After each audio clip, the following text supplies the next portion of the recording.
More and more economists and big investors from different countries say that a financial crash comparable to the Great Depression of 1929 is inevitable. Is this true? Looks like more and more countries drop quarantine measures and business activity is about to begin.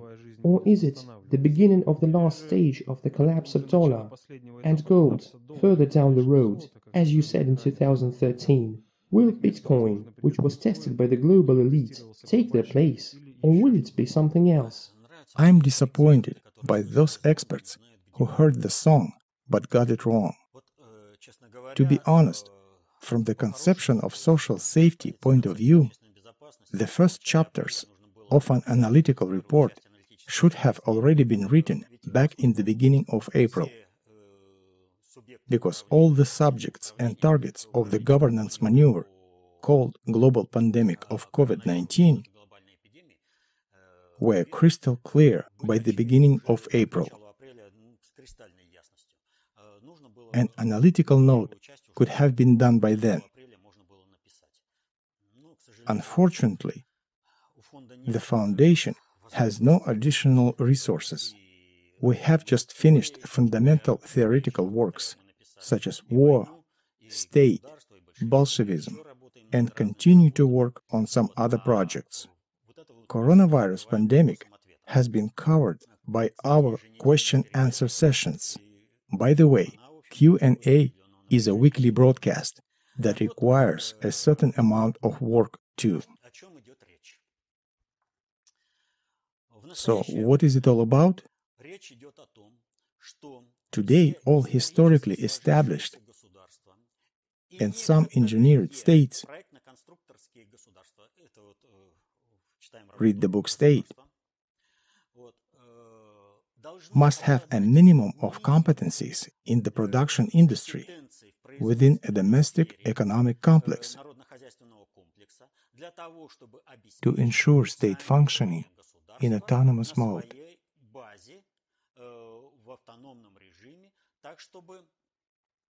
Without a world distribution system which has lost its relevance. The truth is, the policy of the Golden Billion Project, the policy of the European Islamic Caliphate, and many projects of world realignment are continuing to be implemented.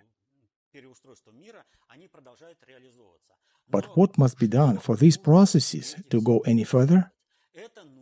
A crowd must be excluded from governance processes. As a result of self-isolation caused by coronavirus pandemic, COVID-19, small and medium-sized businesses are first to suffer. Both are just being obliterated. But small and medium-sized businesses are any country's foremost provider of a comfortable life for its people. People involved in small and medium-sized businesses are the main consumers of this comfort, and in particular, travel services. The task is to stop the migration of these people.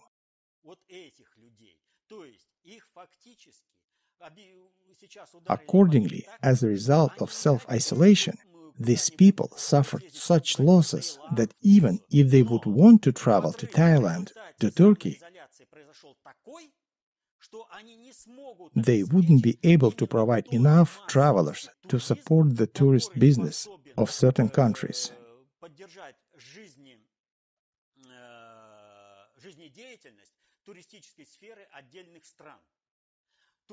Tourism should become an elite activity.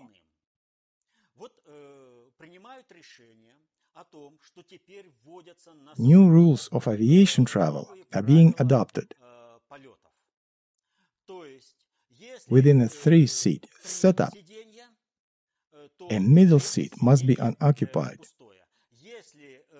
Within a 2-seat setup, passengers would be seated in staggered order. Nonsense, absolute lunacy. But what does it mean for airlines? For airlines, it means that only large companies will survive among them. Companies large enough to sustain a sizable number of routes, provide necessary connections, and to offer some discounts.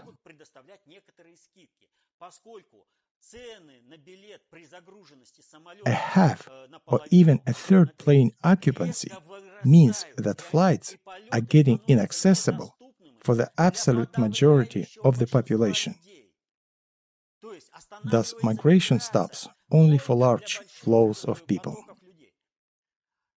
Countries are locking themselves down under the following premise: we have beaten coronavirus domestically, but another country is still struggling with the virus. We don't want the virus spread to us. What is the real purpose of the lockdown? To rebuild the domestic economy, to move it from comfort and service area towards the industrial economy, to manufacture just necessary items, and to provide work for people.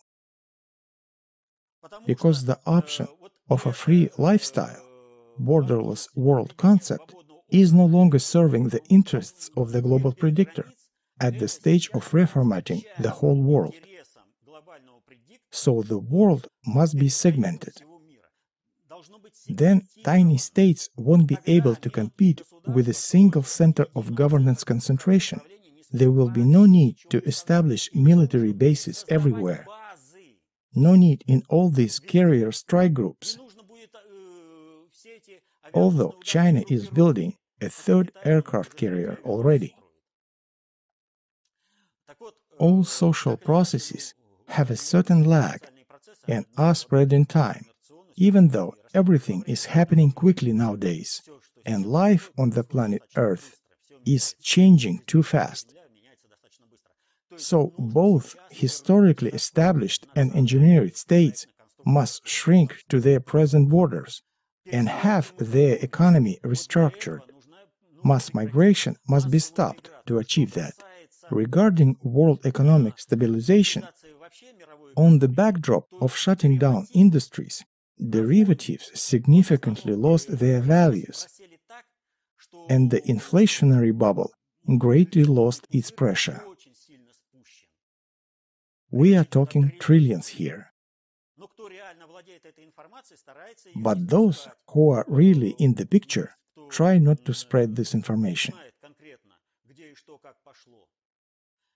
So, what is the task now? To leave clean high-tech industries in China, but return light industry to world countries, national jurisdictions, so that there wouldn't be a single garment factory, but many small garment factories, which would be bigger than sewing workshops, as their target is mass production. At the same time, those factories won't be humongous, which are able to produce a lot of goods and compete with other humongous factories, as now China. Or, for instance, to bring back Italian shoe production from China to Italy and leave Chinese shoe productions just enough for the domestic market.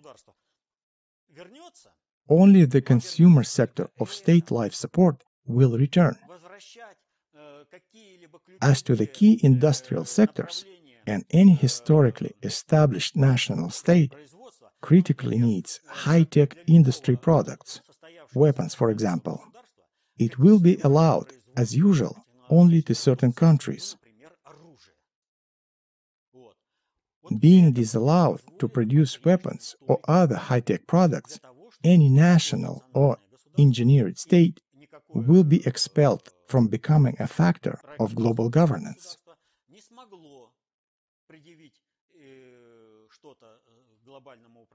The role of personality in history. A country leader plays a significant role, and certain decisions may lead to certain consequences. To prevent this turn of events, it is enough to strip countries of those competencies that could harm global governance. Regarding tourism, observe how everything is focused on one segment to make tourism available for only very rich people who can pay for flights and accommodation in 4-5-star hotels. Those who used to fly by charters and other cheap flights will be cut off. Cheap tourism segment is condemned. It is destined to die. I repeat, the goal of the global predictor now is to pupate national states into their shells, according to the divide and conquer principle, a certain unification, which we have been observing over the past decades, was a need to spread technologies throughout countries. The current phase has opposite goals. It is a division. It was the last question.